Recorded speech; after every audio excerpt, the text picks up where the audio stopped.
ভারতবর্ষ শাসন করেছে বছরের পর বছর মুসলমানেরা। বাদশাহ শাহজাহানের ইতিহাস খুলে দেখেন, বাদশাহ আওরঙ্গজেবের ইতিহাস খুলে দেখেন, বাদশাহ আলমগীরের ইতিহাস খুলে দেখেন। বাদশাহর কাছে নালিশ করেছে মহিলা, ও বাদশাহ নামদার, আমার সুন্দর পুত্রবধূ ঘরে আছে, তার রূপ যৌবন দেখে পাগল হয়েছে এক যুবক, প্রত্যেক রাত্রে ডিস্টার্ব করে, সম্ভবত আজকের রাতে এসে আমার পুত্রবধূর ইজ্জত নষ্ট করবে, আমার ছেলেটা যুদ্ধরত রয়েছে। বাদশাহ কোনো ঘুমায় না, রাত্রিবেলায় জায়গা মতো লুকিয়ে রয়েছে। মহিলাকে বলেছে আজকের মতো চলে যান, আমাকে এক রাত সময় দেন। বাদশাহ নিজে চুপচাপ লুকিয়ে রয়েছে। গভীর রাতে যখন সেই যুবক মহিলার ঘরে প্রবেশ করেছে, অন্ধকারে ধরে এক কোপে কাল্লাটা আলাদা করে বাতির সামনে এনে কাল্লা যখন প্রকাশ করে দেখে, আলহামদুলিল্লাহ। এরপরে মহিলাকে বলেছে আপনি পানি নিয়ে আসেন। পানি ঢকঢক করে পান করে বলেছেন আলহামদুলিল্লাহ, বাতি দিয়ে এটাই দেখলাম, আমি মনে করেছিলাম আমার রাজপ্রাসাদের পাশে যুবক এসে আপনার পুত্রবধূর গায়ে হাত দেয়, আমার যুবক ছেলেটাই এত লম্পট হলো কিনা, এই জন্য অন্ধকারে কাম সারলাম, কারণ বেটা যদি অকাম করে বাপ দেখলে দয়া লাগতেই পারে, অন্ধকারে ঘাট থেকে মাথাটা আলাদা করে দিয়েছি। এরপরে শুকরিয়া আদায় করে দেখি না আমার ছেলে নয়, ইনসাফের বিচার করে দিয়েছি। জোরে সোরে বলছি সুবহানাল্লাহ। দেশের প্রধানমন্ত্রী হওয়ার এত কুতকুতি তোমার? বিছানার থেকে উঠে হাত তুলে আসো প্রধানমন্ত্রী হবা, তুমি কি জানো এই দায়িত্বের ঠেলা কাহাকে বলে? আমিরুল মুমিনিন হযরত ওমর রাদিয়াল্লাহু তাআলা আনহুর জামানায় মিশরের বন্যার কারণে কুত্তা ভেসে মারা গিয়েছে। মসজিদে নববীর মধ্যে দাঁড়িয়ে আওয়াজ করে করে চিৎকার করে করে হযরত ওমর রাদিয়াল্লাহু আনহু কেঁদেছেন। সাহাবে কেরাম মনে করেছেন মিশরে কোনো দুর্জয় দেখা দিয়েছে, সাহাবে কেরামের মতো কোনো উপরে হামলা হয়েছে। সাহাবে কেরাম বললেন আমিরুল মুমিনিন ব্যাপারটা কি? আমাদের ভাই আমর ইবনুল আস রাদিয়াল্লাহু আনহু সহ তাদের উপর কি মিশরে কোনো হামলা হয়েছে? হযরত ওমর রাদিয়াল্লাহু আনহু বলেন না, আমার ভাই আমর ইবনুল আস মিশরে বন্যার ক্ষয়ক্ষতির তালিকা পাঠিয়েছে, সেখানে লেখা আছে এই বন্যার সময় কয়েকটা কুকুর পানিতে ভেসে মারা গেছে বিনা চিকিৎসায়। আমার ভয় হচ্ছে আমি ওমর রাষ্ট্রীয় ক্ষমতায় থাকলাম, আমার চোখের সামনে চিকিৎসা ছাড়া কুত্তা মারা গেল, কিয়ামতের দিন আল্লাহর সামনে আমি মুখ দেখাবো কি করে? তাদের আল্লাহর সামনে দাঁড়ানোর ভয় ছিল। আর এই জামানার মদারুও বলে আমি দেশে ইনসাফ কায়েম করব, ভোটটা আমার এই দেন। চিন্তা করা যায় কত বড় বাটপাড়ের দেশে জন্ম। নিজেই চোর, আবার সে মানুষের ওপর নাকি চুরির বিচার করবে। নিজেই চাঁদাবাজ, সে আবার চাঁদাবাজির বিচার করবে। বলেন এটা কি কোশ্চেন কালে সম্ভব? কোশ্চেন কালে চাঁদাবাজের মাধ্যমে চাঁদাবাজি বন্ধ করা সম্ভব? চোরের মাধ্যমে চুরি বন্ধ করা কিয়ামত পর্যন্ত কি সম্ভব? ধর্ষকের মাধ্যমে কি ধর্ষণ বন্ধ করা কোনোদিন সম্ভব? কথা বলছেন না কেন আপনারা? সবাই ঘুমিয়ে গেছেন নাকি? এগুলি ধর্মদ্রোহী কথা, এগুলি কি জুমার মসজিদ আলাপের কথা নয়, এগুলি কি ইসলাম সম্মত কথা নয়। ইসলামে কি মদ জুয়া হালাল না হারাম? তাহলে যেই দল ক্ষমতায় আসলে মদের পারমিশন দেয়, পুশ কোয়ার্টার খুলে দেয়, দেহ ব্যবসার পারমিশন দেয়, এমন দলের নেতা যদি আপনি হন, আপনার নামাজ কবুল হয় কি করে?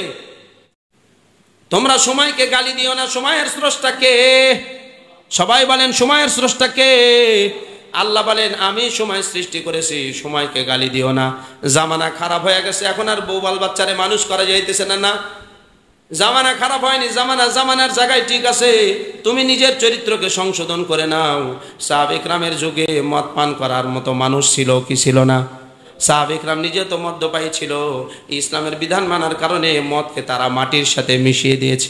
ওই মহান মানুষগুলি তো একসময় নারীর জন্য মুসিবতের কারণ ছিল। রাস্তার মধ্যে মহিলা মানুষ দেখলে তাদেরকে চিরে ফেলেছে। কোনো মানুষের ঘরে যদি মেয়ের জন্ম হয়েছে, জীবন্ত মেয়েটাকে একেবারে মাটির মধ্যে পুঁতে রেখেছে। ওই মানুষগুলিকে আবার যখন ইসলামের সবক দেওয়া হয়েছে, মানুষগুলি এত পুত ও পবিত্র হয়েছে, আল্লাহ তাআলা তাদের ব্যাপারে আয়াত নাজিল করে বলেন এই মানুষগুলি শুধু জান্নাতি তা নয়, এই মানুষদের পথে যারা চলবে তাদেরকেও আমি আল্লাহ জান্নাতি বানিয়ে দিব। তাহলে ভালো মানুষদের পদাঙ্ক অনুসরণ করার জন্যই প্রত্যেকদিন সূরা ফাতিহায় আমরা দোয়া করি ইহদিনাস সিরাতাল মুস্তাকিম, আল্লাহ সিরাতে মুস্তাকিমের রাস্তায় চালান। নামাজের মধ্যে বলতেছি সিরাতে মুস্তাকিমের রাস্তায় চালাও, বাইরে যাই বলতেছি জয় বাংলার রাস্তায় চালাও। নামাজের মধ্যে বলি একটা, বাইরে যাই করি একটা। এই জন্য মুখে আর কাজে মিল না থাকার কারণে সামাজিক যে শান্তি আসার কথা, আপনি আমি ব্যক্তি হিসাবে নিরাপত্তার সাথে চলার যে শান্তি, এটা আল্লাহ তাআলা উঠিয়ে নিয়েছে। এই জন্য স্বাধীন দেশে নিজের মা, নিজের বউ, নিজের বিবি বাল বাচ্চা নিজের ঘরে পরাধীন হয়েছে। জোরে বলেন ঠিক কিনা? পরশুদিন দেখছেন না স্বামীকে ধরে নিয়ে আসছে চাঁদা নেওয়ার জন্য, বেঁধে রাখছে। স্ত্রীকে বলে দাও, বলে আমার তো আর একটা আছে, আমরা 203, আর বড়টারে নিয়ে আসো। তার সামনে মারধর করে। মারধর করার পর বলে তাড়াতাড়ি দাও 4 লাখ টাকা। বলে ভাই আমি তো টাকা নিয়ে আসিনি, আর 4 লক্ষ টাকা দিতে পারবো না। বলে পারবা না তো এখন বদি হবে। বাপরে, SS5 এর রড দিয়ে, স্টিল দিয়ে তার প্রত্যেক জয়েন্টে জয়েন্টে আঘাত করে। এরপরে বলে সর্বশেষ কথা, যদি 1 লক্ষ টাকা দিতে পারো তাহলে তোমার স্বামীকে ছেড়ে দেওয়া হবে। স্ত্রী বেচারি নিরুপায় শ্বশুর মশাইকে ফোন দিয়ে বলে জীবন বাঁচানোর জন্য আপনি 1 লক্ষ টাকা নিয়ে আসেন। ভাই আসতেছে, আপনারা মারধর করেন না। ঠিক আছে, মারধর করলাম না, তুমি ঘরে থাকো, কোথাও পালিয়ে যাবে না। আরে একে আমরা একটু চাটা খাওয়াই নিয়ে আসি, এতক্ষণ মারধর করছি, খুব অন্যায় করছি। চা খাওয়ার নামে বাইরে নিয়ে গিয়ে দলবদ্ধভাবে সেই মহিলাকে নিজের ঘরে আবার গণধর্ষণ করছে। জোরে সরে বলি না আউযুবিল্লাহ। এইটা যদি কোনো দলের কর্মী হয়, নেতা হয়, তাহলে সেই দলের চরিত্র কি হতে পারে জাতির সামনে? এগুলি বললে হুজুর আজকে আপনাদের বিরুদ্ধে বলে, তাই না? কি আফসোস! অথচ আপনি আর আমি ইতিহাসের পাতা থেকে শিক্ষা নিতে পারিনি। ভারতবর্ষ শাসন করেছে বছরের পর বছর মুসলমানেরা। বাদশাহ শাহজাহানের ইতিহাস খুলে দেখেন, বাদশাহ আওরঙ্গজেবের ইতিহাস খুলে দেখেন, বাদশাহ আলমগীরের ইতিহাস খুলে দেখেন।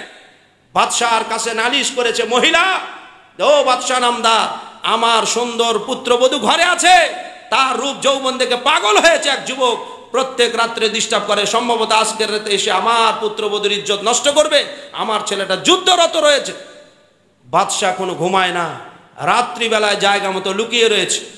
মহিলাকে বলেছে আজকের মতো চলে যান, আমাকে 1 রাত সময় দেন। বাদশাহ নিজে চুপচাপ লুকিয়ে রয়েছে। গভীর রাতে যখন সেই যুবক মহিলার ঘরে প্রবেশ করেছে, অন্ধকারে ধরে এক কোপে কাল্লাটা আলাদা করে বাতির সামনে এনে কাল্লা যখন প্রকাশ করে দেখে, আলহামদুলিল্লাহ। এরপরে মহিলাকে বলেছে আপনি পানি নিয়ে আসেন। পানি ঢকঢক করে পান করে বলেছেন আলহামদুলিল্লাহ, বাতি দিয়ে এটাই দেখলাম। আমি মনে করেছিলাম আমার রাজপ্রাসাদের পাশে যুবক এসে আপনার পুত্রবধূর গায়ে হাত দেয়, আমার যুবক ছেলেটাই এত লম্পট হলো কিনা, এই জন্য অন্ধকারে কাম সারলাম। কারণ বেটা যদি অকাম করে বাপ দেখলে দয়া লাগতেই পারে।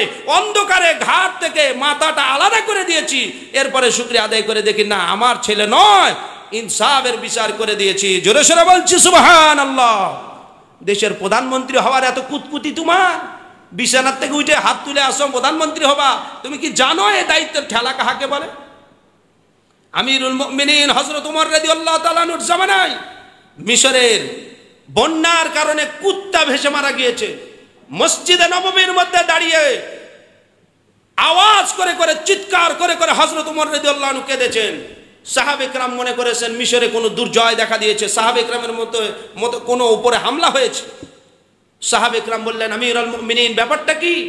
আমাদের ভাই আমর ইবনুল আস রাদিয়াল্লাহু আনহু সহ তাদের উপর কি মিশরে কোনো হামলা হয়েছে? হযরত ওমর রাদিয়াল্লাহু আনহু বলেন না, আমার ভাই আমর ইবনুল আস মিশরে বন্যার ক্ষয়ক্ষতির তালিকা পাঠিয়েছে, সেখানে লেখা আছে এই বন্যার সময় কয়েকটা কুকুর পানিতে ভেসে মারা গেছে বিনা চিকিৎসায়। আমার ভয় হচ্ছে আমি ওমর রাষ্ট্রীয় ক্ষমতায় থাকলাম, আমার চোখের সামনে চিকিৎসা ছাড়া কুত্তা মারা গেল, কিয়ামতের দিন আল্লাহর সামনে আমি মুখ দেখাবো কি করে? তাদের আল্লাহর সামনে দাঁড়ানোর ভয় ছিল। আর এই জামানার মদারুও বলে আমি দেশে ইনসাফ কায়েম করব, ভোটটা আমার এই দেন। চিন্তা করা যায় কত বড় বাটপাড়ের দেশে জন্ম। নিজেই চোর, আবার সে মানুষের ওপর নাকি চুরির বিচার করবে। নিজেই চাঁদাবাজ, সে আবার চাঁদাবাজির বিচার করবে। বলেন এটা কি কোশ্চিন কালে সম্ভব? কোশ্চিন কালে চাঁদাবাজের মাধ্যমে চাঁদাবাজি বন্ধ করা সম্ভব? চোরের মাধ্যমে চুরি বন্ধ করা কিয়ামত পর্যন্ত কি সম্ভব? ধর্ষকের মাধ্যমে কি ধর্ষণ বন্ধ করা কোনোদিন সম্ভব? কথা বলছেন না কেন আপনারা? সবাই ঘুমিয়ে গেছেন নাকি? এগুলি ধর্মদ্রোহী কথা, এগুলি কি জুমার মসজিদ আলাপের কথা নয়? এগুলি কি ইসলাম সম্মত কথা নয়? ইসলামে কি মদ জুয়া হালাল না হারাম? তাহলে যেই দল ক্ষমতায় আসলে মদের পারমিশন দেয়, পুশ কোয়ার্টার খুলে দেয়, দেহ ব্যবসার পারমিশন দেয়, এমন দলের নেতা যদি আপনি হন, আপনার নামাজ কবুল হয় কি করে?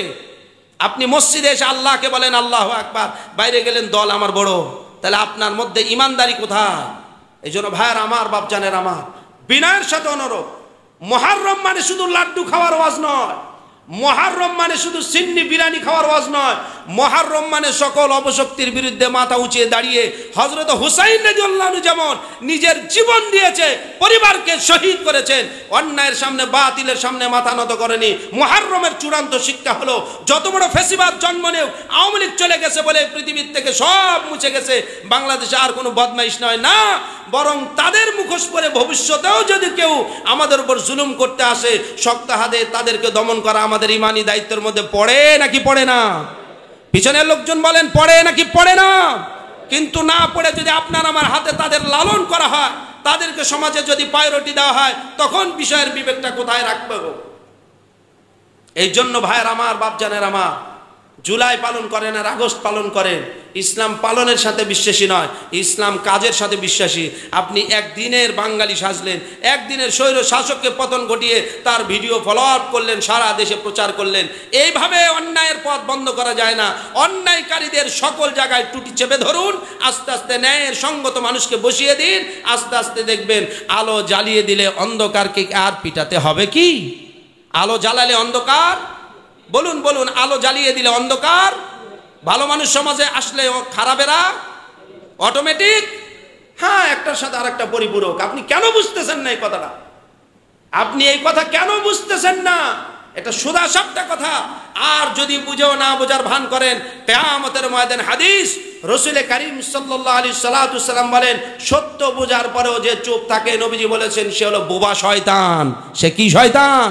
এটা হাদিস। নবী আলাইহিস সালাম বলেন, শয়তানুল আখরাস, যে ব্যক্তি সত্য জানার পরেও সত্য স্বীকার করে না, সত্যের পক্ষে রায় দেয় না, এই ব্যক্তি বোবা শয়তান। কিয়ামতের ময়দানে বোবা শয়তান হিসাবে শয়তানের অনুসারীরা যে কাতারে দাঁড়াবে, তাদেরকে ওই কাতারে দাঁড় করানো হবে। যতই কপালে সেজদার দাগ থাকুক, এই সেজদাতে তার লাভ হবে। এই জন্য খুব বিনয়ের সাথে অনুরোধ,